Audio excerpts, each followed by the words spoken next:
In molti conoscono il cosiddetto Club 27. Questo termine è stato coniato dalla stampa di settore per far riferimento a tutti gli artisti che sono deceduti all'età di 27 anni. Attorno al Club 27 si è creata col passare del tempo quasi un'aura paranormale, come se ci fosse una maledizione che aleggia nel mondo del rock. La prima morte illustre legata al Club 27 è quella di Brian Jones, polistrumentista fondatore dei Rolling Stones. Dopo di lui si sono susseguiti altri decessi come quelli di Janis Joplin, Jim Morrison e Jimi Hendrix. Con il tempo il club si è allargato ed ha incluso anche Kurt Cobain e non ultima Amy Winehouse. Inoltre, con il passare del tempo sono stati inclusi anche artisti antecedenti alla scomparsa di Brian Jones, come nel caso di Robert Johnson, ma questa è una storia abbastanza lunga e dovrà essere trattata in un video a parte. Quella del Club 27 però non è l'unica né la prima leggenda metropolitana che vede accomunarsi delle morti illustri nel mondo musicale, anzi probabilmente la stessa affonda le sue radici su un altro fil rouge di scomparse, ovvero quelli che potremmo definire il Club della Nona, ed in questo video voglio raccontare questa storia. Salve a tutti e benvenuti o ben ritrovati su Spigolature Sonore, il canale che parla di storie e curiosità dal mondo musicale. La maledizione della nona è una superstizione legata al mondo della musica classica e ad alcuni illustri compositori nati nell'Ottocento. Nel XIX secolo sembra che, contrariamente a quanto fatto in precedenza da artisti come Mozart, che ha firmato ben 41 sinfonie, non si riuscisse ad andare oltre la nona.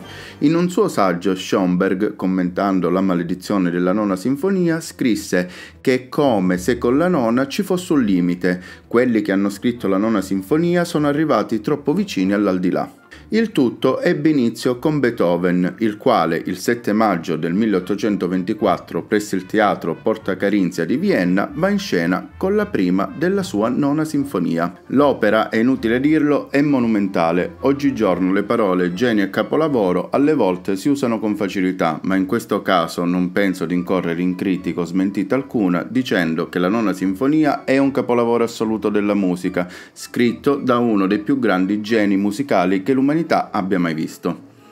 Il tutto, come se non bastasse, ha una valenza ancora più potente in quanto oggigiorno sappiamo che l'opera è stata composta e diretta dal grande maestro quando, a causa dell'avvelenamento da piombo, era ormai divenuto completamente sordo. Fatta questa digressione, il compositore austriaco non si ferma e dopo la nona si mette al lavoro su una 10ª sinfonia, ma non riesce a completarla in quanto viene colto dalla morte. Dopo Beethoven, altri grandi compositori sono scomparsi, tra cui Franz Schubert, che dopo aver composto la sua nona sinfonia, detto la Grande, muore all'età di 31 anni, mentre sta bozzando la 10ª. Antonin Dvořák, la cui nona sinfonia è stata utilizzata tra l'altro come sottofondo al primo allunaggio, muore anch'esso all'età di 62 anni, lasciando molti lavori incompiuti.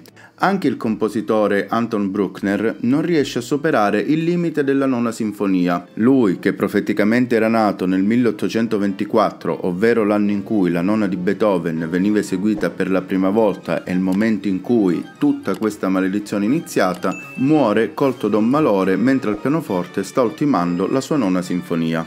La diceria comunque non nasce subito, ma comincia a diffondersi quando tutto sta per finire, ovvero nel 1911 alla morte del compositore Gustav Mahler, il quale, sentendo incombere su di lui la maledizione della nona, cerca un escamotage per aggirare il destino. Al momento di scrivere la sua nona, compone un ciclo di lieder orchestrali e lo intitola Il canto della terra, con sottotitolo Sinfonia per voce, tenore e alto o baritono e orchestra. Dopo questo lavoro compone una sinfonia vera e propria, in quanto tutto orchestrale, che decide di intitolare 10ª. Ma il tristo mietitore non si fa raggirare e mentre si accinge a comporre il suo lavoro successivo viene colto dalla morte.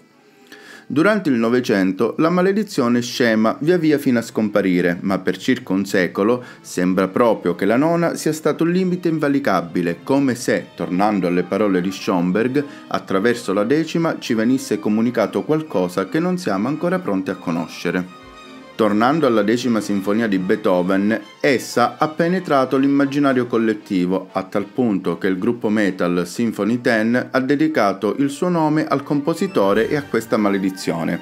Però questa sinfonia non è solo un mito, in quanto degli appunti di Beethoven sono giunti fino a noi e nel 1988, basandosi su questi appunti, il compositore Barry Cooper ha provato a ricostruire l'opera. Nel 2021, invece, precisamente il 9 di ottobre, il nono giorno del 10° mese, per omaggiare i 150 anni dalla nascita del compositore, un team di musicologi, coadiuvati da esperti in intelligenza artificiale, ha immaginato come sarebbe potuto essere il lavoro e lo ha fatto eseguire ad un'orchestra. Se siete curiosi, vi lascio entrambi i link in descrizione. Infine, come ho fatto lo scorso video, vi consiglio un canale, e questa è la volta di Vincenzo Marretta, produttore e bravo polistrumentista che parla di musica con un occhio di riguardo sulla scena metal.